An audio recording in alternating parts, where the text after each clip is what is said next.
Test, test. Hello, guys. It's Francis and Dale again. Welcome to my channel.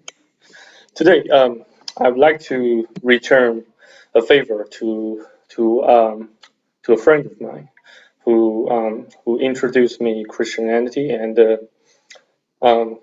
he provided me lots of revelations and the facts, the truths about the world and about heaven, about lots of things. Since I promised him to make a YouTube video regarding the topic, earthly evil, human corruption, compared to Satan's own corruption and fall from heaven, I like to compile several of his ideas into a video clip and explain to you guys why humans' corruption can be saved, yet Satan's corruption and wickedness cannot be saved. Okay, without further ado, let us begin. First of all, according to the two books of the Bible, Genesis as well as Revelation, first of all, on the one hand, Genesis, it outlines how God created the world and how he engineered and designed the order of the world, and in contrast to Satan's disruption, sabotage, and as well as his attempts to undermine humans' loyalty and faith towards God. Basically, in the beginning, Satan just, he became corrupt due to his own pride, his own, let's say, craving for godhood. According to what that friend of mine told me, basically pretty much every aspect, every type of sin emerges from pride, from that particular craving for the same attributes of those who are in higher place or position than you. Pretty much, yeah, it's pretty much something like that, yeah, I'd say. Let's say you, yeah. And on the other hand, the book of Revelation,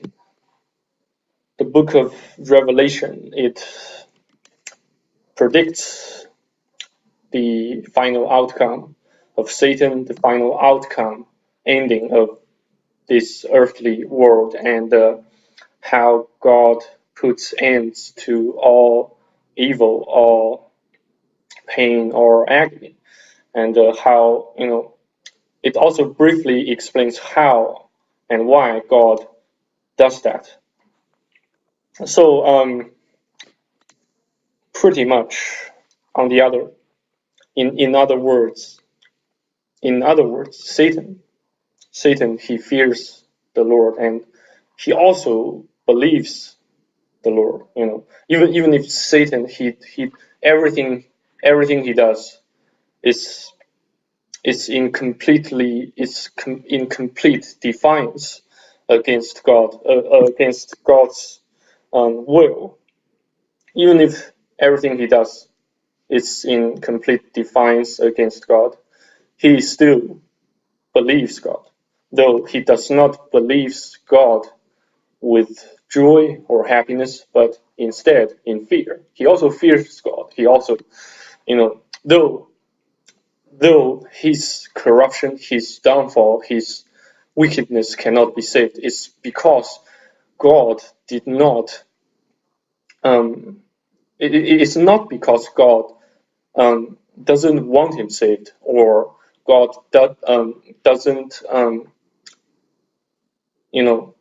doesn't, or he didn't attempt to save Satan is because the during the very at the very beginning, when God created Satan and his fellow angels, he injects the absolute power of free will into them. But rather, while he was creating humans, um, he did not give, he did not offer, or let's say he did not, um, you know, he did not give humans the absolute realm of free will, which means humans still do not have free will, and that absolute, which prevents human from falling into Satan's wickedness and corruption unsupervised or uncontrolled. Um, that absolute free will it enables Satan to do pretty much everything and anything evil or wicked. And that process is basically irreversible. But you see, on the other hand, you see us humans. Satan can only tempt us, or he can only lure us in limited ways.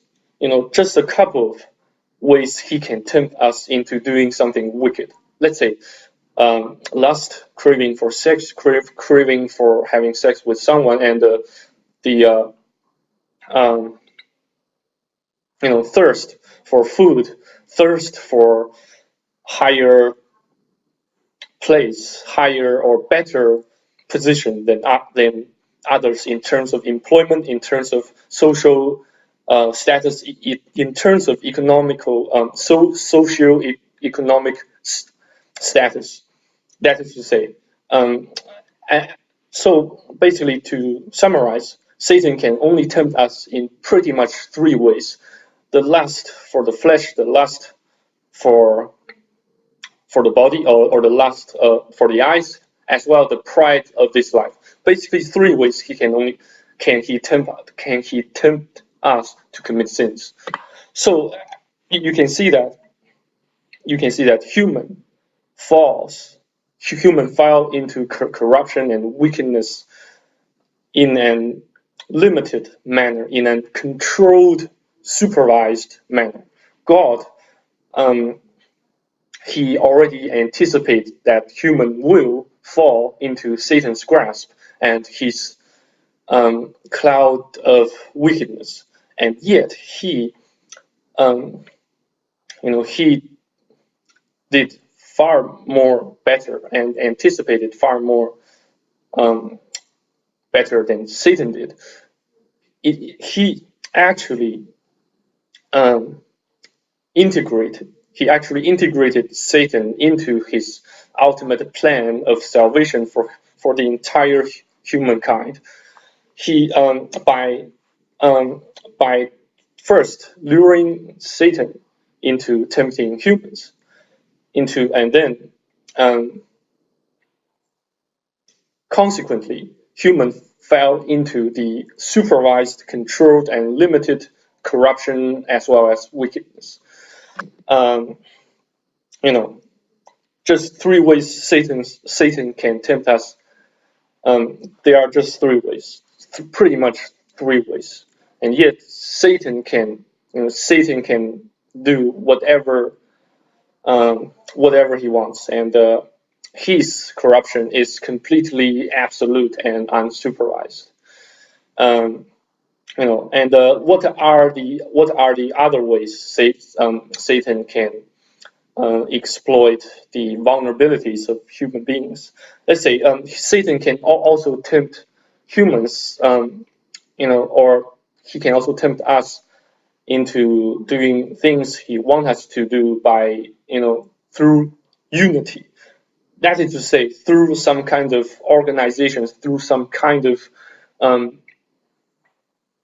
you know, religious organization. Satan can tempt us through unity, through lust, through thirst for water, for food, for the daily necessities of life, and various things. But to put in layman's term, it's basically three things: lust of the eyes, lust of the flesh, and the pride of the life, pride of this life. Yeah, basically, that's what my friend told me, and I can summarize this. So I hope I have made my points clear to you guys. And if you guys have any questions, feel free to post your comments, your questions, your critics, your sarcasms below this video clip. I always welcome all types of feedbacks and comments. So thank you guys for watching. I'm your host, Francis, and signing off, and see you next time. God bless. Stay awesome. Bye bye.